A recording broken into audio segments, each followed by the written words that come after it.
Hello. Thank you everybody for coming for this artist on artist talk with Sancintya Simpson and Shazia Salam. I forgot to introduce myself earlier. My name is Danya Jawad. I'm the collection research assistant here, and I had the privilege, honestly, to be working on artist rooms and working with Sancintya and Kyle, her really trusty studio assistant. Artists on Artists, a brief kind of intro to what Artists on Artists is and the kind of philosophy behind it to make, is that to offer kind of a different lens, a different understanding to an artist's practice away from the curatorial, away from the curatorial perspective, and to connect our amazing local artists who are amazing internationally based artists. And now I will introduce the artists, the speakers that we have today. So we have Sancintya Mohini Simpson, who is a descendant of indentured laborers sent from India to work on colonial sugar plantations in South Africa. Her work navigates the complexities of migration, memory, and trauma, addressing the gaps and silences within the colonial archive. Simpson's work moves between painting, video, poetry, and performance in order to develop narratives and construct rituals that reflect on her maternal lineage. And Shazia Salam is an interdisciplinary artist situated in environments of work and play. Her practice follows transmission lines involved in cultural production and examines constructs of being within capitalist systems. Her work engages with corporate agreements, shop signages, children's toys, and other instruments of dissemination. And now I'll let them take it away. Thank you. Yeah. Can you hear me all right? Yeah? Okay. Thank you so much for the introduction and to the Art Jamil team for organizing these conversations. And of course, to all of you for coming and joining us in this talk. It's always like such a pleasure to meet with other artists and learn, read, and just be in presence of someone else's practice and work. It seems always so rewarding, and it's been the same to be in conversation with you, Sancintya. I'm really excited about where this conversation would lead. And I just really honestly want to just dive into it. I think I'll begin with a question, and we'll just, go back and forth from there. What I want to start with is to ask you about the relationship you have with the different archives that you work within your practice, your research. Of course, there is, in my reading, a colonial archive in the form of photographs, postcards, ship logs. You can continue when you talk about it. And there is also a more intimate archive that asks of you to engage in a different mode of sensing. Could you talk, I'm so curious about how those two things sort of inform each other and I think, sort of my understanding of the archive was developed in a sense of feeling like that colonial archive did not suffice. And that loss, that sense of I couldn't find the answers, I couldn't find those stories, I couldn't find that representation. And what I did find, what I was coming across was violent or had multiple stories that just seemed neither correct, and a lot of gaps. And so, this collecting of information that I could find, I would just collect anything. So buying postcards and photographs from eBay, from people in the UK, the US, and Europe, who have these images of my community, the broader community, people who could even be my ancestors or my family. But again, it's like these weren't made for us to hold. They weren't made for us. And they tell a particular narrative with a lot of information that's not there.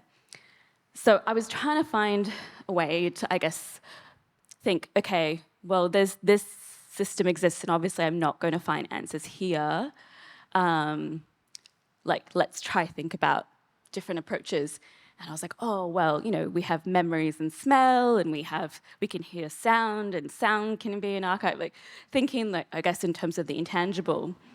But I think what I sort of didn't really realize until it's sort of like, I guess your body puts you in that situation, you have to really face it, that your body is an archive and your body has memories. And I think things like chronic health really make you address that. Inheritance, like your body has a memory and it's remembering things, but it's necessarily not your lived memory, or parts of it are your lived memory. And I think it's trying to understand, how do we listen to this, or how do we acknowledge that this is also a part of the archive, it's living, it's continual. And I think that also, like, we have knowledge in here, we have trauma, we have history, we have resilience, but also there is potential for repair through that too. So I think for me, that was a moment, much more peace in terms of how I was seeing the archive and how I was trying to counter it, but that's not the actual, like, I don't need to counter it. Like, it's just, there's other archives, and the archive could be the ocean or the creek or the banks, the sandbanks. The archive could be a tree that's grown for so long and has history in its rings, and that tells a story. The archive can be language. What does that language tell us? What does that about movements and about people? So how we look and how we listen to what's already there, just not necessarily in a drawer, in a cabinet, in a file, recorded, catalogued, and archived. What sort of that brings me to is, like, when I was encountering your works and reading the titles, it's sort of like there was a familiarity in the way that my tongue was sort of reaching certain vocabulary. And of course, there was a lot of slippage because, sure, it's an Indian language, but there is a certain memory to how it could be said. But there's also, in that slippage, it was really interesting. But at the same time, there are very important histories of the sort of terms that you're bringing in through your titles, right? And yeah. I think language is such an important record of so much, and it tells us so much. And unfortunately, because it's passed on orally, it can also be lost, especially when a community isn't allowed to speak a language, another language, like other languages are prioritized. But I think, like for me, one of the things that, I guess, having this distance personally from, with this, familial displacement, how do you connect to an identity or a sense of self, which the DNA also realization very much helped with, like, knowing that. But the fact that it's sort of learning these words that were spoken in a time and place, they might not be necessarily spoken now, some of them may be with particular groups of people, but they meant something in a place, in a time, and it necessarily doesn't mean that they're or could be understood now by someone who speaks some, but there are, I think it tells us so much, and I think it's sort of so important because those are the words they spoke. And I think that's like, we're getting closer to representation, not records, recording, and we're getting their voices and the words they use and what they meant, and where the words come from, what was the original meaning in that place, and what other word has it mixed with, and what other language. Like, there's so much there. And again, a part of that is, like, me not speaking, like, I'm using the multiple languages. A lot of the research is by Rajendra Mestri, who's a sociolinguist from South Africa, who's part of this community, who's done amazing work collecting oral histories. And I think I want it to continue not just in a book, in a textbook, not just in an academic PDF. And I want them to be used, and I want them to You be... want to literally say them out loud. Yes, as you and did I in your might be saying performance, them right? wrong, like most of the time, yes, most likely. But this attempt at sort of, like, art is a form of history keeping and remembering, and it can be used in ways, and language can be used with that. I'm curious also about when people encounter the work, or people who might have a similarity in experience and they hear these sort of sounds. I would imagine you would have some. I mean, did you have experiences where Well, there was I think like in the indentured community, there was a few areas that people were taken from. Like if you look to the Caribbean, it was primarily Bihar. Like Fiji had South Indians as well as North Indians, but there's this sort of, so there's a lot of Bhojpuri, like Fijian Hindi is very much related to Bhojpuri. And so there's shared words, like the word Jahajin, Jahaji, the word, like derogatory words. So there's a lot of, because it's movement of people and these same people moving different people around, these same ships are going from there to there to there, and taking people from the same places, and the same people trafficking and tricking people into, or going on these ships. There is that, but at the same time, it's like some of these words, it's not gonna be what it means currently in its original derivative language, and that's a part of it, I think. Yeah. I think in my work as well, translation is something that I think about, and also the distance I have with that language, and allowing that multiple phonetic movement between sounds. And which also brings me, speaking of sounds, what I want to Okay. pop in and ask you a Yeah, question. Is that okay? No, sorry, go on. No, I'm like, oh. I think that idea of translation displacement, it's this sort of I guess with displacement, or like with movement, or with being in these different places, things change and shift meanings. And I guess like if we're going, like I find this thread of labor but also ritual in your practice very interesting, because ritual can mean one thing to one person and then something else to someone else. And ritual here about something that perhaps people wouldn't think about as being a ritual, I really would like to sort of hear your thoughts on how you perceive ritual and how you, like, in different place. Yeah. And yeah, I think you've got big questions, sorry. And I might answer a fourth question that you even That haven't is asked. completely fine. The way that I think of ritual, or ritual enters my practice, is really ritual, the place ritual holds in work.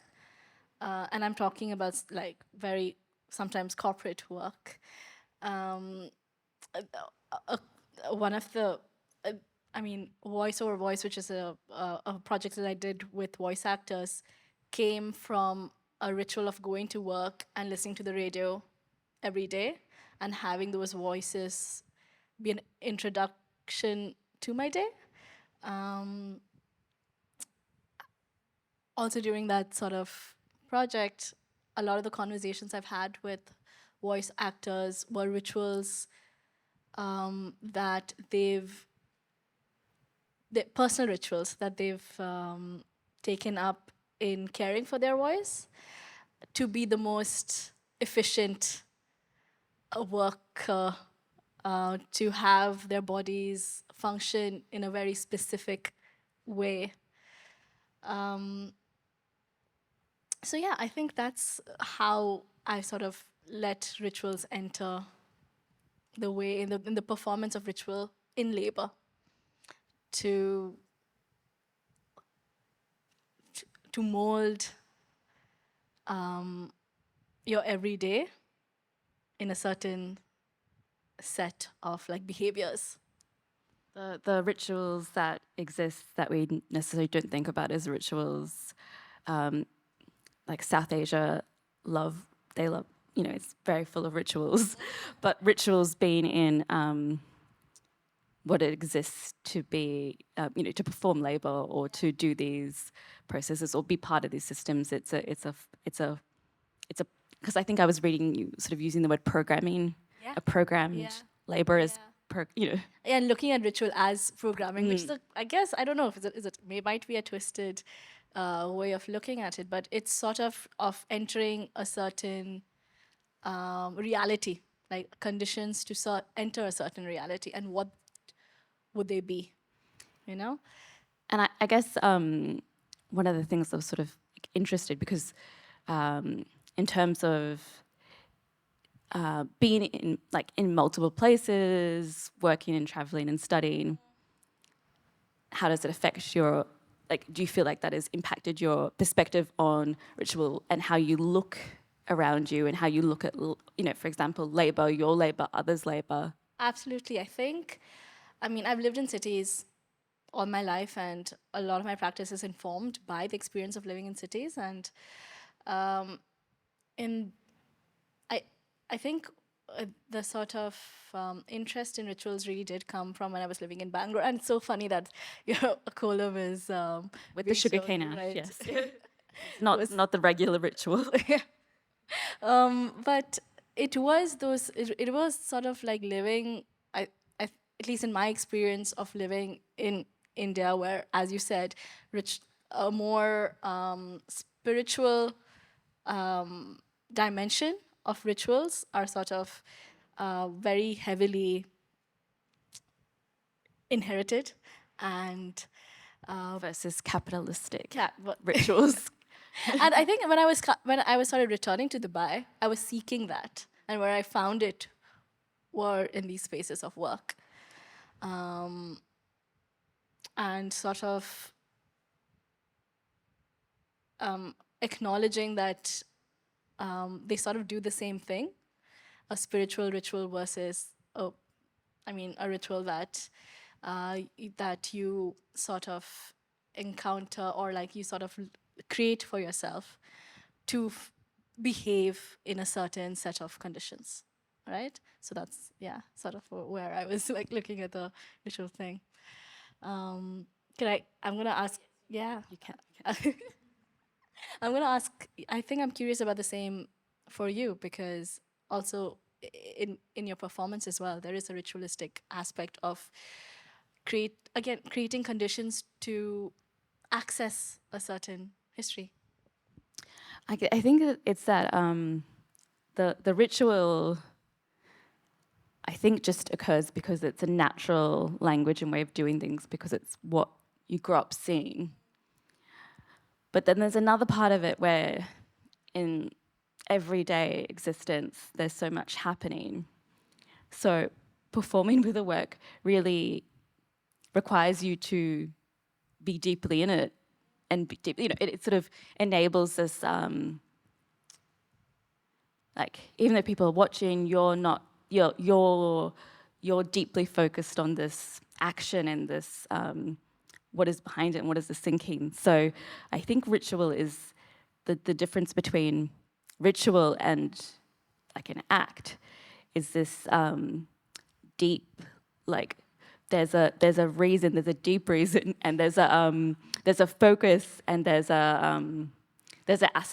something behind it, there's something driving it or something, and whether that's just coming home and having a cup of tea at the same time every day, that might be, because it relaxes you at the end of the day and you feel like you can reset or something. So I guess for me, ritual is just an innate thing we all do. And it's just such a natural language. I'm curious about how has rituals changed for you. I know that the performance that you've done with the vessels is iterative, and in this iteration, you look at it as a more a space of creating restoration, right? Or restoration and healing. What brought you to that? Yeah, I think it's, again, chronic health conditions, trying to understand health conditions and how to manage them, doing this research, and coming across the fact that it's always recommending Tai Chi and yoga and breathing and communal singing and dancing, all the thing that these communities have been doing such a long time, that were labeled one thing, but now have been co-opted by a capitalistic and resold to us. But the fact that those are innate things that actually really do help your, meditative practice and mindfulness and breathwork can help your DNA repair. And I think that was the thing to me, that all these sort of things that I grew up,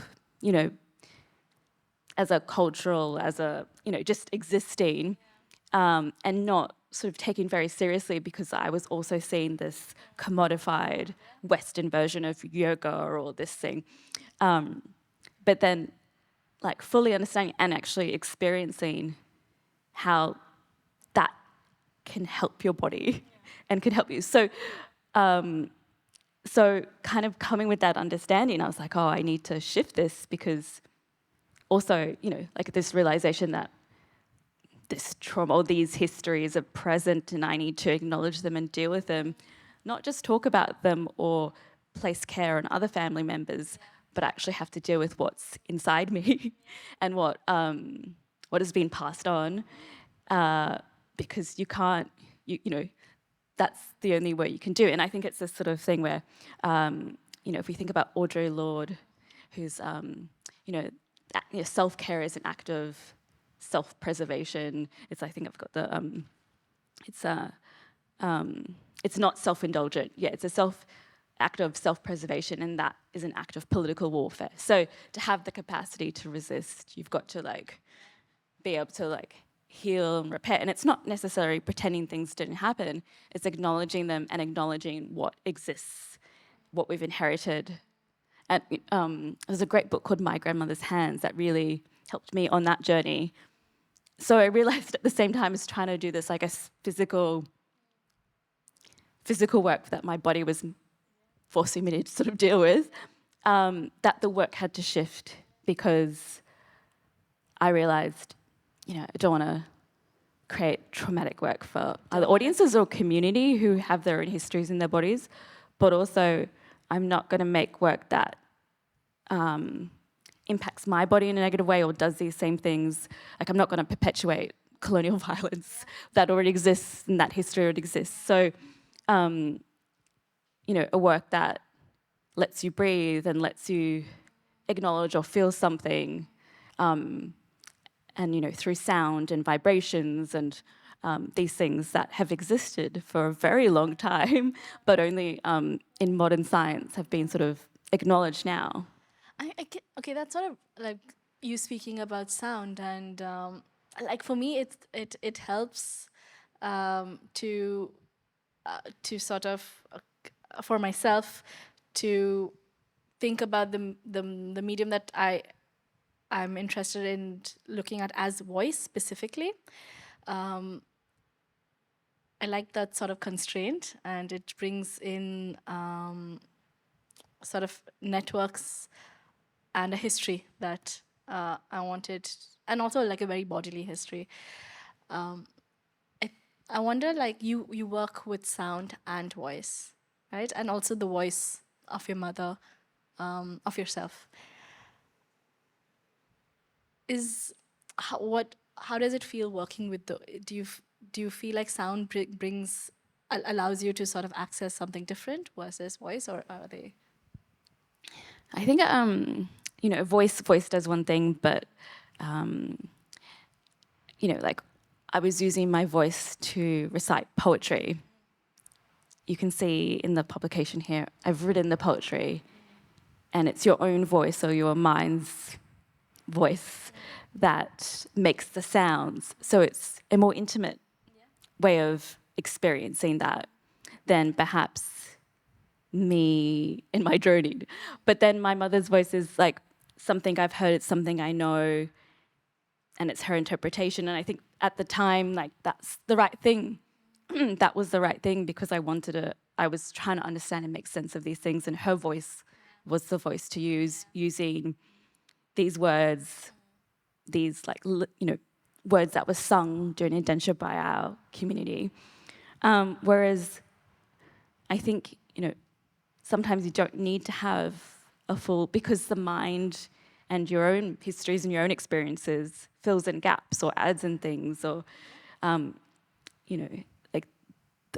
like it's that idea of sort of, I guess, not filling the whole paper, we can sort of leave these spaces to breathe and for you to find your own space in that. I sort of, it's sort of you talking about the relationship that what it means to bring in the voice of your mother and versus your own voice, and then finally this allowing the sounds to sort of fill the gaps, and and allowing it to sort of tap into a certain memory, right? Because also in my experience, even though like I've used in the past I use my family photographs Which is the personal archive. which is the personal archive. And I use it also as a way, as a sort of a channel to sort of communicate with my parents and sort of bring in, because again, as a very like Indian household, the past is the past, let's not talk about it. And this was sort of like a channel in which I could like allow these sort of conditions, like these stories to sort of be revisited. And that's, like you said, like a very domestic, like a personal archive, but there is a public, like an intimacy in public memory. And It's like, what is in that photograph? Is that a location? Is that a place? What is the history there? Oh, I have a photograph of my family that looks just like that in front of a park in that place. So I think it's like personal, but then yes, and under it brings, again, tying back to like memory in the body.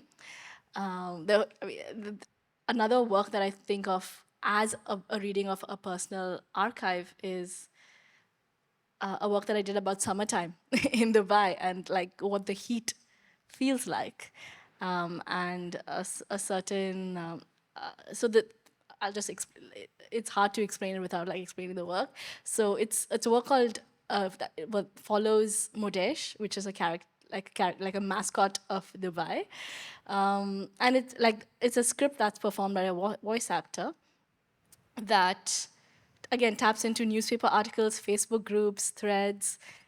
Again, a memory that is shared by an experience of living, of repeated summers in Dubai. digital memory vocalized. Yeah, and it's a certain like what's the word? It's a certain way of listening to a public, intimate, like a reading of a public archive, like an intimate archive. I think I was also sort of looking at your work.